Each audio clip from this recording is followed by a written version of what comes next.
ሰላም ተማሪዎች እንዴት ናችሁ? ዛሬ ደግሞ የግሪክና ሂስትሪ ዩኒት 7 ውስጥ ከሚካተቱ ቶፒኮች መካከል ለዛሬ 7.1 the Solomonic dynasty and the Christian kingdom 13th century up to 16th century የሚለውን ቶፒክ እንመለከታለን። በጣም ባጠረ ግልጽ በሆነ ዋና ነገሮችን እያየን የምናየው ይሆናል። የዚህን ዩኒት ሾርት ኖት የሚፈልጉ ከሆነ ቴሌግራም ላይ @ethiocosmcenter ብላችሁ ልታገኙ ትችላላችሁ። አለም የቴሌግራም ሊንካችንን ዲስክሪፕሽን ላይ እናስቀምጥላችኋለን። ይሄ ቪዲዮ ደግሞ ለሌሎች የ9ኛ ክፍል ጓደኞቼ ይጠቅማቸዋል ብላችሁ የምታስቡ ከሆነ ሼር አድርጉላቸው። ይህ ቻናል ደግሞ ይጠቅመኛል ብላችሁ የምታስቡ ከሆነ ሰብስክራይብ በማድረግ ፋሚሊ መሆን ትችላላችሁ። መልካም ጥናት ይሁንላችሁ። 7.1 The Solomonic dynasty and the Christian kingdom up to 13th century and 15th century. The restore of dynasty. Local rule in Amara called Yikuno Amlak. Yikuno Amlak claimed by descendants of the Aksumid king and restored Solomonic dynasty. በተለይም ከዚህ በፊት ቻፕተር 3 ላይ አለም ስለ ዛጉዌ ኪንግደም ስናይ ይሄን ነገር አንስተነው ነበር። በተለይም ይኩኖ አምላክ ተባለ አማራ ክልል ውስጥ ይገኝ የነበረ አንድ ቺፍ አለም መኳንንት እኔ የአክሱም ዘር አለብኝ አለም ዲሰንደንት አለብኝ ብሎ በ1270 የሰሎሞኒክ ዳይናስቲን እንደመለሰ አይተን ነበር። በዛ ጊዜ ደግሞ የመጨረሻውን የዛጉዌ ንጉስ የሆነውን ይትባረክን በማሸነፍ ነበረ የሰሎሞኒክ ዳይናስቲን የመለሰው። በዛ ጊዜ የዛጉዌ ኪንግደምን ኢልጂትሜት ነው ማለትም ህገ ወጥ ነው በማለት ነበር የዛጉዌ የመጨረሻ ንጉስ የነበረውን ይትባረክን በጦርነት በማሸነፍ የዛጉዌ ኪንግደም አለም የዛጉዌ ዳይናስቲ እንዲያበቃ ያደረገው። የዛጉዌ ዳይናስቲ ህገ ወጥ ነው ያለበትን ምክንያት የዛጉዌ ዳይናስቲ የሰሎሞኒክ ዳይናስቲ አለም የሰሎሞኒክ ዘር የለበትም በማለት ነበር የዛጉዌ ዳይናስቲ እንዲሸነፍ እንዲወድቅ ምክንያት የነበረው ማለት ነው። ስለዚህ ይኩኖ አምላክ እኔ የአክሱም ዘር አለብኝ አለም ዲሴንደንት አለብኝ ብሎ ነበር የሰሎሞኒክ ዳይናስቲን አለም ክርስቲያን ሃይላንድ ኪንግደምን በ1270 እንዲመለስ ያደረገው። መጽሐፋችሁ ላይ ባጭሩ ስለዚህ ነገር ሲያስቀምጠው በተለይም ሰሎሞኒክ ዳይናስቲ ምንድነው አለም የሰሎሞኒክ ዘር ምንድነው ብለን በምናይበት ጊዜ በፊት ኪውን ሻባ አለም ንግስት ሳባ ወደ እስራኤል እንደሄደች በዛም ጠቢቡ ሰለሞን ጋር እንደተገናኘች ወደዚህ ስትመለስም እርጉዝ እንደነበረች ያም የተወለደው ልጅ ሚኒሊክ ዘፈርስት አለም ሚኒሊክ አንደኛ እንደሚባለው ሚኒሊክ የምንለው አድዋ ላይ የተሳተፉት ንጉሠ ነገሥት አይደሉም። ሚኒሊክ ዘፈርስት የሚባሉት ሌላ ናቸው። ስለዚህ ሚኒሊክ ዘፈርስትን እንደወለደች ከዛ በኋላ ይሄ ዘር እንደቀጠለ በተለይም ኃይለ ሥላሴ ከስልጣን እስከሚወርዱ ድረስ ስፔሻሊ የሰሎሞን ዳይናስቲ ተብሎ እንደሚጠራ መጽሐፋችሁ ይናገር ነበር። ስለዚህ የሰሎሞኒክ ዳይናስቲ የሚባለው እንደ አፈ ታሪክ ይወራል እንጂ ምንም አይነት ማረጋገጫ አለም ፕሩቭ የሆነ ነገር የለም። ግን እንደ አፈ ታሪክ ይወራል። በዚህ የተነሳ ነው የሰሎሞኒክ ዳይናስቲ የሚባለው።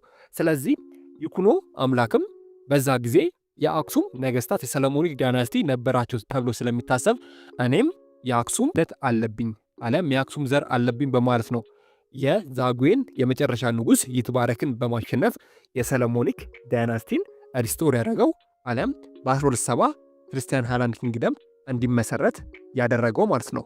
ባጭሩ መጽሐፋችሁ ላይ ይህን ነገር እንደዚህ አስቀምጦታል። አሁን ወደ ዋናው ቶፒካችን አለም ትምህርታችን እንግባ። In 1217 when it came to power the Christian kingdom was confined to the territory of southern Eritrea, Lasta, Tigray and north part of Shawa. በተለይም የክርስቲያን ሃይላንድ ኪንግደም ፓወሩን አለም ስልጣኑን ከተቆጣጠረ በኋላ በሱ ስር የነበሩት ግዛቶች ሳውዘርን ኤርትራ ማለትም ደቡባዊ የኤርትራ ክፍል፣ ትግራይ፣ ላስታ እንዲሁም ሰሜናዊ ሸዋ በክርስቲያን ሃይላንድ ኪንግደም በ1270 እነዚህ ግዛቶች በክርስቲያን ሃይላንድ ኪንግደም ስር ነበር የነበሩት። እነዚህን ቦታዎች ብቻ ነበር ኮንትሮል አድርጎ መቆየት የቻለው ማለት ነው። ነገር ግን ከጊዜ በኋላ ፍሮም ዚስ ኤሪያ ይኩኖ አምላክ ኤንድ ሰክሰሰር ሰቻስ አምደጽዮን ቢግን ኤክስፓንድ ዳይናስቲ ኦፍ ቴሪተሪ። በተለይም ከጊዜ በኋላ ደግሞ ይኩኖ አምላክ እስከ 1285 እስከሚሞቱበት ድረስ እንዲሁም የሱ ተተኪ አምደጽዮን እስከሚመጣበት ድረስ ከሚባለው በላይ እጅግ በጣም ብዙ የሆኑ ግዛቶችን ይዘው አለም ገዝቶ ነበር። አለም የክርስቲያን ሃይላንድ ኪንግደምን አስፋፍቶ ነበር። ማለትም ይኩኖ አምላክ እስከ 1285 እስከሚሞቱበት ድረስ ተጨማሪ የሆኑ ግዛቶችን አሊያም ተጨማሪ የሆኑ ቴሪቶሪዎችን ይዞ ነበር። ክርስቲያን ሃይላንድ ኪንግደምን አስፍቶ ነበር። በተለይም እሱ ከሞተ በኋላ ደግሞ የእሱ ተተኪ የነበረው ለምሳሌ አምደ ጽዮን የተባለው ንጉስ ከሚባሉ በላይ የክርስቲያን ሃይላንድ ኪንግደምን እንዲሳፋ አሊያም ኤክስፓንድ እንዲያደርግ አድርገው ነበር ማለት ነው። ለምሳሌ እንኳን በምንመለከትበት ጊዜ ኢት ኦልሶ ከቨርድ ዘ ሪጅን ኦፍ ጎንደር ኤንድ ኢስተርን ጎጃም ኢን ዘ ኖርዝ ኢስት ባይ ዛሞ ኤንድ ዳሞት ኢን ዘ ሳውዝ ዌስት ዘ ጉራጌ ላንድስ ዘ ኦሞቲክ ፖፑሌሽን ኦፍ ወላይታ ኤንድ ጋሞ ኢን ዘ ሳውዝ ኤንድ ኢፋት ኤንድ ፋታጋር ዳውሮ ሀዲያ ኤንድ ባሌ ኢን ዘ ኢስት ኤንድ ሳውዝ ኢስት እስፔሻሊ አሁን የጠራናቸውን አሊያም የጠቀስናቸውን ቦታ ከዛ በኋላ ይዘው አሊያም ኮንትሮል አድርጎ ነበር። በዚህም የክርስቲያን ሃይላንድ ኪንግደም የያዘው ቦታ እጅግ በጣም እንዲስፋፋ አሊያም ኤክስፓንድ እንዲሆን አድርጎት ነበር። በተለይም አምደ ጽዮን ወዝ ዘ ፈርስት ሰሎሞኒክ ኪንግ ሁ ኤምብሬክድ ኦን ዋይደር ኤንድ ራፒድ ቴሪቶሪ ኤክስፓንሽን ፖሊሲ።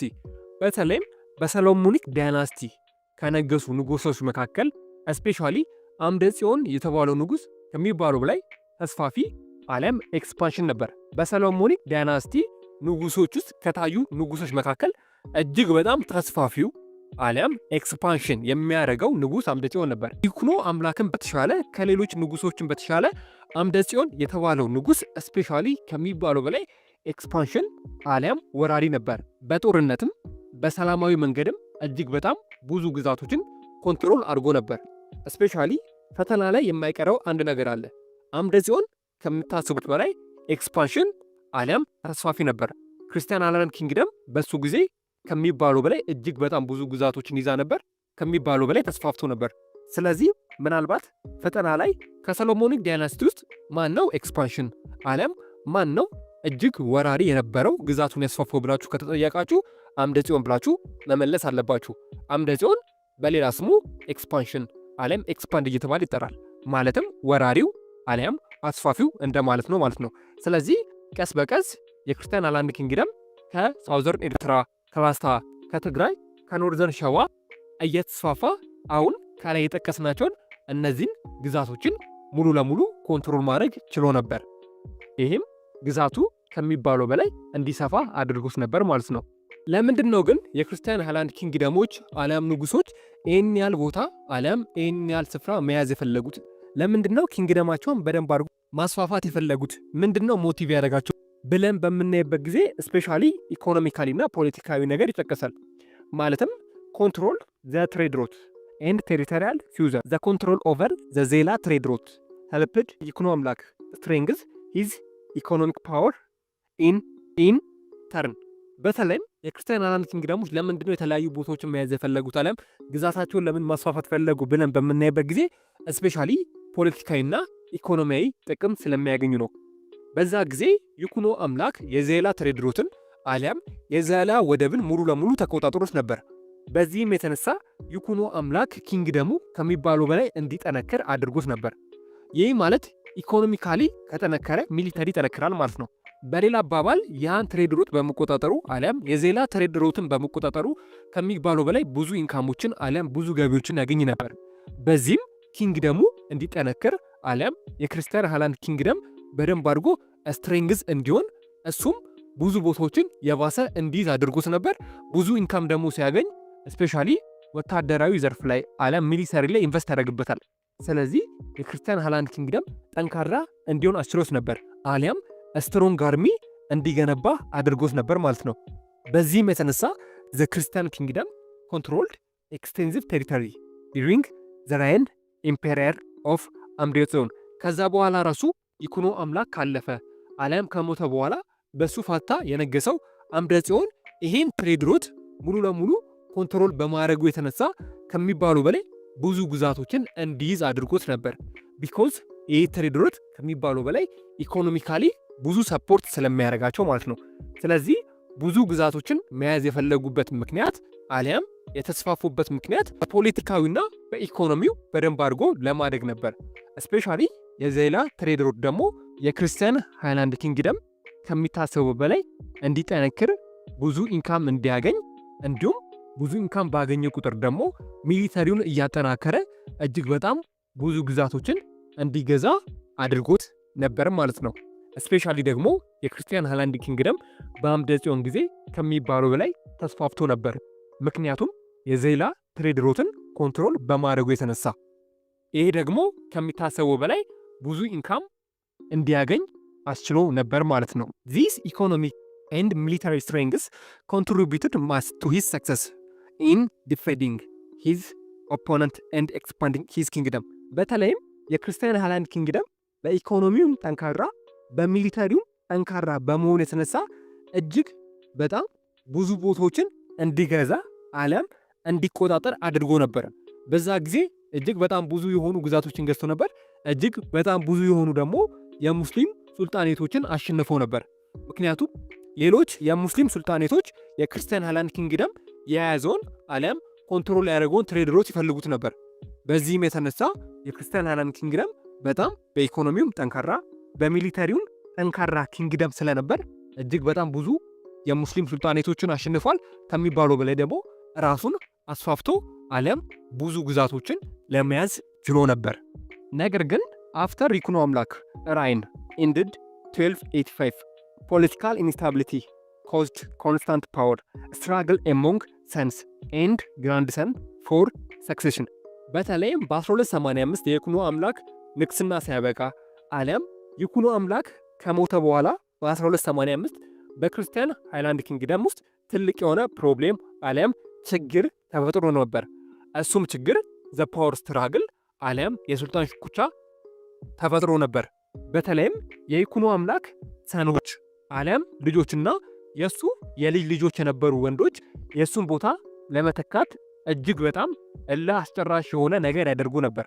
ማለትም በሌላ አማርኛ ይኩኖ አምላክ ከሞተ በኋላ የስልጣን ሽኩቻ አሊያም የሱን ቦታ ለመያዝ የሚደረግ ትንቅንቅ ነበር።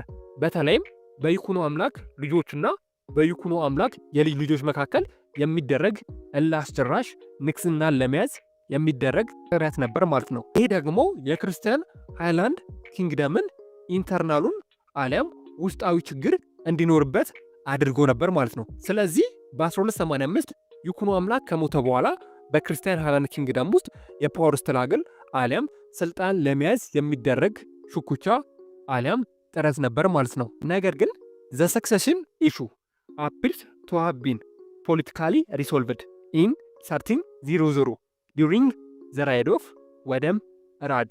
ነገር ግን ከጊዜ በኋላ ይሄ ፓወር ስትራግሉ ለጊዜው ሪሶልቭድ የሆነ መስሎ ነበር። ማለትም ስፔሻሊ ይኩኖ አምላክ ከሞተ በኋላ ውድም ራድ የተባለ ንጉስ መጥቶ ነበር። በሱ ጊዜ የተወሰነ መረጋጋት ይታይበት ነበር፣ እሱ ከነገሰ በኋላ ማለት ነው። ነገር ግን አሁንም ፓወር ስትራግል አሊያም የሱልጣን ሽኩቻ ይኖራል ተብሎ ስለታሰበ በክርስቲያን ሃይላንድ ኪንግደም ውስጥ አንድ ነገር ታሰበ። እሱም ዊዝ ዘ ኢስታብሊሽመንት ኦፍ ሮያል ፕሪዝን ኢን አምባግሸን ፕሬዘንት ዴይ ሳውዘርን ወሎ። በተለይም አምባግሸን የሚባል እስር ቤት እንዲቋቋም ነው። ሮያል ፕሪዝን አሊያም እስር ቤት እንዲመሰረት ተደርጎ ነበር፣ አምባግሸን የሚባል ቦታ ላይ ማለት ነው። አምባግሸን የምንላት አሁን ፕሬዘንት ዴይ ሳውዘርን ወሎ የምንላት አካባቢ ነው ማለት ነው። ስፔሻሊ ይሄ ሮያል ፕሪዝን አሊያም እስር ቤት ለምንድን ነው የታሰበው አሊያም ለምንድን ነው የተፈለገው ብለን በምናይበት ጊዜ ዘ ሮያል ፋሚሊስ ሜል ሜምበርስ ዌር ኦል ኢምፕሪዝንድ አት አምባግሸን። በተለይም በክርስቲያን ሃይላንድ ኪንግደም ውስጥ የሚገኙ ወንዶች ሁሉም በሚባል ደረጃ እዚህ ቦታ ላይ ሄደው እንዲታሰሩ አሊያም አምባግሸን ወደሚባለው እስር ቤት ሄደው አሊያም እዚህ ቦታ ሄደው ሙሉ ለሙሉ እዛ ቦታ ላይ እንዲቆዩ ብቻ ይደረግ ነበር። ማለትም አምባግሸን በመሄድ እነዚህ ወንዶች እንዲታሰሩ ይደረግ ነበር። ይሄ አምባግሸን የተባለው ቦታ ከሚባለው በላይ ታማኝ በሆኑ ወታደሮች ይጠበቅ ነበር። ለምንድን ነው ይሄ ቦታ የተመሰረተው ብለን በምናይበት ጊዜ አሁንም ምናልባት የሱልጣን ሽኩቻ እንዳይኖር በልጆቹና በልጅ ልጆቹ መካከል የሱልጣን ሽኩቻ እንዳይኖር ተብሎ ነበር እነዚህ ወንዶች ልጆች ወደዚህ እስር ቤት እንዲገቡ የተደረገው። ከዛ በኋላ የአንዱ ንግስና ካበቃ በኋላ ከዚህ እስር ቤት አንድ ሰው በመሄድ አንድ ወንድም በመውጣት ድጋሚ ወደ ንግስና ያመጡት ነበር። ማለትም አንዱ ልጅ ንግስናው ካበቃ በኋላ እዛ አምባግሸን ውስጥ ካሉ ወንዶች መካከል አንድ ወንድ ተመርጦ ድጋሜ ወደ ንግስና ይሾም ነበር። ይሄ ደግሞ ስፔሻሊ የፓወር ስትራግሉን እንዲቀር አድርጎት ነበር፣ አሊያም የስልጣን ሽኩቻ እንዳይኖር አድርጎት ነበር። ምክንያቱም ሁሉም ወንዶች ሜምበር እስር ቤት ነው ያሉት። ስለዚህ አንድ ንጉስ ነው ያለው። ያ ንጉስ በሚገባ ክርስቲያን ሃላንድ ኪንግደምን ያስተዳድር ነበር። እሱ ካለፈ አሊያም እሱ ከሞተ በኋላ ከዛ እስር ቤት ውስጥ ደግሞ ሌላ አንድ ወንድ ደግሞ መጥቶ ድጋሜ ወደ ንግስና ይመጣል። ስፔሻሊ ይሄ ሲስተም የፓወር ስትራግል እንዳይኖር አድርጎት ነበር ማለት ነው። ስለዚህ በአጭሩ አምባጊሸን የተቋቋመበት ምክንያት ይሄ ነበር፣ የፓወር ስትራግል እንዳይኖር ማለት ነው። ስፔሻሊ ዚስ ፕራክቲስ ኮንቲኒዩ ዩኒትል ኢማን አህመድ ኢብን ኢብራሂም አልጋዚ ኦር አህመድ ግራኝ ፎርስ ዲስትሮይድ አምባጊሸን ኢን 5040። በተለይም ይሄ ፕራክቲስ አሊያም ይሄ ሲስተም በክርስቲያን ሃላንድ ኪንግደም ውስጥ እስከ 1540 ቆይቶ ነበር። ነገር ግን በ1540 ኢማን አህመድ ኢብን ኢብራሂም አልጋዚ አሊያም በሌላ ስሙ አህመድ ግራኝ የተባለው የአዳል መሪ የነበረው ሰው አምባጊሸንን መቶ እስከሚያጠፋው አሊያም ዲስትሮይ እስከሚያደርገው ድረስ ይሄ አምባጊሸን የተባለው ሮያል ፕሪዝን እስከ 1540 ድረስ መቀጠል ችሎ ነበር ማለት ነው። አህመድ ግራኝ ማን ነው? እሱን በሌላ ቶፒክ ላይ በደንብ አድርገን የምናየው ይሆናል። የክርስቲያን ሃይላንድ ኪንግደም ለ2 ሴንቸሪ ያህል ምንም አይነት ቋሚ የሆነ ካፒታል ሲቲ አሊያም ዋና ከተማ አልነበረውም። በተለይም ዘ ሜዲቫል ሞናርኪስ had no permanent capital like Aksum and Lalibela from 1217 unital establishment of Gondar in 1636። በተለይም የክርስቲያን ሃላንድ ኪንግደም በሜዲቫል ፔሪየድ እንደ ዛጉዌ አሊያም እንደ አክሱም ዋና ከተማ አሊያም ካፒታል ሲቲ አልነበረው። ለምሳሌ በዛጉዌ ዳይናስቲ ጊዜ ሮሃ አሊያም ላሊበላን እንደ ዋና ከተማ ይጠቀምባቸው ነበር። በክርስቲያን ሃላንድ ኪንግደም ግን የጎንደር ኪንግደም በ1636 እስከሚመጣ ጊዜ ለ2 ሴንቸሪ ያህል ምንም አይነት ዋና ከተማ አሊያም የራሱ የሆነ መቀመጫ ሲቲ ስቴት አልነበረውም ማለት ነው። ታዲያ ምን ነበር ያደርግ የነበረው ብለን በምናይበት ጊዜ ዘ ሩልድ ኦቨር ኤ ቫስት ቴሪቶሪ ስሩ ሞባይል ኮርትስ ኦር ሞባይል ካፒታልስ። በተለይም የክርስቲያን ሃላንድ ኪንግደም በዛ ጊዜ ሞባይል ኮርትስና አሊያም ሞባይል ካፒታል የሚባል ነገር አለ። ሞባይል ካፒታል ማለት አንዱ ከተማ ላይ የተወሰነ ጊዜ አርፎ ሺፍት በማድረግ ሌላ ከተማ ላይ መቆየት፣ ከዛም ሌላ ቦታ ላይ መቆየት፣ ከዛም ሌላ ቦታ ላይ መቆየት እንደማለት ነው። ሞባይል ኮርት አሊያም ሞባይል ካፒታል ማለት ነው። ስለዚህ በአጭሩ የክርስቲያን ሃላንድ ኪንግደም ቴምፖራሪ የሆነ ካፒታል ሲቲ ነበረው፣ አንድ የሆነ ቋሚ የሆነ መቀመጫ አልነበረውም ማለት ነው።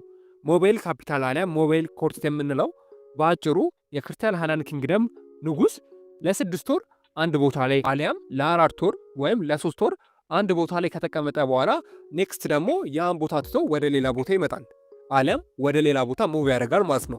በአጭሩ ስንመለከተው የክርስቲያን ሃላንድ ኪንግደም ንጉስ፣ የእርሱ ወታደሮች፣ ቤተሰቦች፣ አገልጋዮች ለምሳሌ ዛሬ ላይ አዲስ አበባ ላይ ለ6 ወር አሊያም ለ4 ወር ከተቀመጡ በኋላ ከዛ በኋላ አዲስ አበባን ደግሞ በመተው ወደ ባህር ዳር ይሄዳሉ ማለት ነው። ባህር ዳር ላይም ለተወሰነ ጊዜ ከተቀመጡ በኋላ ወደ ሐዋሳ ላይም ከተቀመጡ በኋላ ከተወሰነ ጊዜ በኋላ ወደ ሐረር እንዲያሉ ነበር ቦታ እየቀያየሩ ይኖሩ የነበሩት ማለት ነው።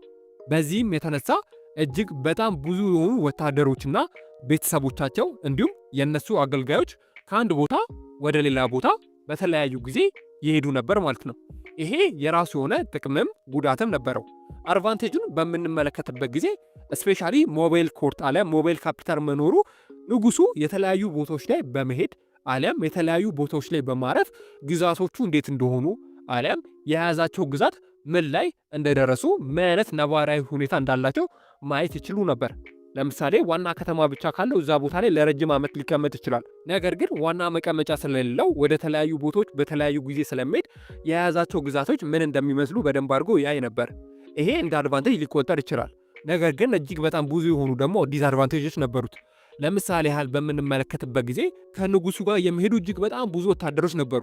እንዲሁም ለንጉሱ የሚያገለግሉ ብዙ ባለሙያዎች እንዲሁም የንጉሱ ቤተሰቦች ነበሩ። ስለዚህ አንድ ከተማ ለቀው ወደ ሌላ ከተማ በሚሄዱበት ጊዜ ለንጉሱ ወታደሮች፣ ለንጉሱ ባለሙያዎች እንዲሁም ለንጉሱ ቤተሰቦች እዛ አካባቢ ያሉ ሰዎች ብዙ ምግብን ያዘጋጁ ነበር። ምክንያቱም ንጉሱ ለ3 ወርና ለ4 ወር ስለሚቆይ ለ3 ወር አሊያም ለ4 ወር የሚቆይ እዛ አካባቢ ላይ የሚገኙ ሰዎች አሊያም ንጉሱ የሄደበት አካባቢ ላይ የሚኖሩ ሰዎች እጅግ በጣም ብዙ የሆኑ ምግቦችን ያዘጋጁ ነበር ለወታደሮቹ፣ ለንጉሶቹ እንዲሁም ለንጉሱ ቤተሰቦች ማለት ነው።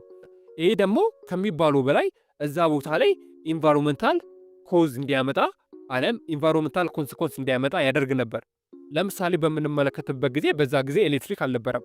ስለዚህ ኤሌክትሪክ ባለመኖሩ ምክንያት እዛ አካባቢ የሚገኙ እጅግ በጣም ብዙ ዛፎች ይጨፈጨፉ ነበር፣ እሳት አሊያም ለማገዶ ማለት ነው። ይሄ ደግሞ ኢንቫይሮንመንታል አሊያም የአየር ሁኔታ ቀውስን ያስከትል ነበር። በአጭሩ ግን ሞባይል ኮርት ማለት ንጉሱ አንድ ቦታ አይቀመጥም፣ ወደ ተለያዩ ቦታዎች እየሄደ ይቀመጥ ነበር ማለት ነው። አድቫንቴጁ ይሄ ነው። ዲስአድቫንቴጁ በአጭሩ ይሄ ነው። ሞባይል ኮርት ማለትም በአጭሩ ዲፋይን ሲደረግ ይሄ ነው ማለት ነው። በተለይም በክርስቲያን ሃይላንድ ኪንግደም ጊዜ እጅግ በጣም ለረጅም ጊዜ ይሄ ሲስተም አገልግሎ ነበር። በዚህ አይነት መንገድ ነው ክርስቲያን ሃይላንድ ኪንግደም የያዛቸውን የተለያዩ ግዛቶች ያስተዳድር የነበረው። እነዛም ጉልት ኦነሮች አሊያም እዛ አካባቢ ይሾሙ የነበሩ ያን አካባቢ እንዲመሩ የሚደረጉ ኦፊሻሎች አሊያም ጉልት ኦነር የሚባሉትም በዚህ የተነሳ የተለያዩ ጥቅማ ጥቅም ያገኙ ነበር ማለት ነው። በዛ ጊዜ ለክርስቲያን ሃይላንድ ሩልስ ኤልሶ ኮንቲኒውድ ዘ ዛጉዌ ትራዲሽን ኦፍ ፎሪን ሪሌሽን ዊዝ ኢጅፕት ኤንድ ዘ ሚድል ኢስት። በተለይም የክርስቲያን ሃይላንድ ኪንግደም ከሱ በፊት የነበረውን የዛጉዌ ዳይናስቲ የነበረውን አይነት ፎሪን ሪሌሽን አሊያም የውጭ ፖሊሲ ይከተል ነበር። በተለይም ዛጉዌ በዛ ጊዜ ከግብፅና ከሚድል ኢስት ጋር እጅግ በጣም ጠንካራ የነበረ የውጭ ግንኙነት ነበራት። ይሄንም የክርስቲያን ሃይላንድ ኪንግደም አስቀጥሎት ነበር። የዛጉዌ ኪንግደም አሊያም ዳይናስቲ ከወደቀ በኋላ የክርስቲያን ሃይላንድ ኪንግደም ይህን ግንኙነቱን አላቋረጠም ነበር። እንደ ዛጉዌ ሁሉ ከግብፅና ከሚድል ኢስት ጋር እጅግ በጣም ጠንካራ የነበረ ግንኙነት ነበረው። ስለዚህ የዛጉዌን የውጭ ፖሊሲ አስቀጥለዋል ለማለት ይቻላል። ከዛም በተጨማሪ ዘይ ኦልሶ ኤክስተንድድ ዚስ ሪሌሽን ቱ ኢሮፕ በት ክሎዝ ዘይ ዌር ስታብሊሽ ወዝ ፖርቹጋል ኤንድ ስፔን ፍሮም ኢሮፒያን ካንትሪስ። ከዚህም በተጨማሪ ወደ አውሮፓ በመሄድ የተለያዩ ግንኙነቶችን ፈጥሯል። እስፔሻሊ ደግሞ አውሮፓ ሀገር ላይ ከሚገኙ ሀገራት መካከል በተለይም የክርስቲያን ሃይላንድ ኪንግደም ከፖርቹጋል እና ከስፔን ጋር ከሚባለው በላይ እጅግ በጣም በጣም ጥብቅ የሆነ ግንኙነት ነበረው ማለት ነው። ጥያቄ ሀሳብ ካላችሁ ኮሜንት ላይ አስፍሩልን። የዛሬው ቪዲዮ በጣም ረጅም እንደሆነ እናውቃለን። በተቻለን አቅም አሳጥረን ለእናንተ ግልጽ በሆነ መንገድ እንዲገባችሁ አድርገን ለመስራት ሞክረናል። ነገር ግን ኮንፊውዝ ያደረጋችሁ ጥያቄ የተነሳባችሁ ቦታ ካለ ኮሜንት ላይ አሳውቁን፣ አሊያም ቴሌግራም ኮሜንታችን ላይ በመቀላቀል ከተለያዩ ተማሪዎች ጋር ልትወያዩበት ትችላላችሁ። የቴሌግራም ኮሚኒቲያችን ሊንክ ቀደም እንዳልኳችሁ ዲስክሪፕሽን ላይ አስቀምጥልንላችኋል። አሊያም ቴሌግራም ላይ @ኢትዮ ኮንሰፕት ሴንተር በማለት ልታገኙ ትችላላችሁ። ኔክስት በሌላ ቪዲዮ እንገናኛለን። እስከዛው ድረስ ግን መልካም ትምህርት ይሁንላችሁ።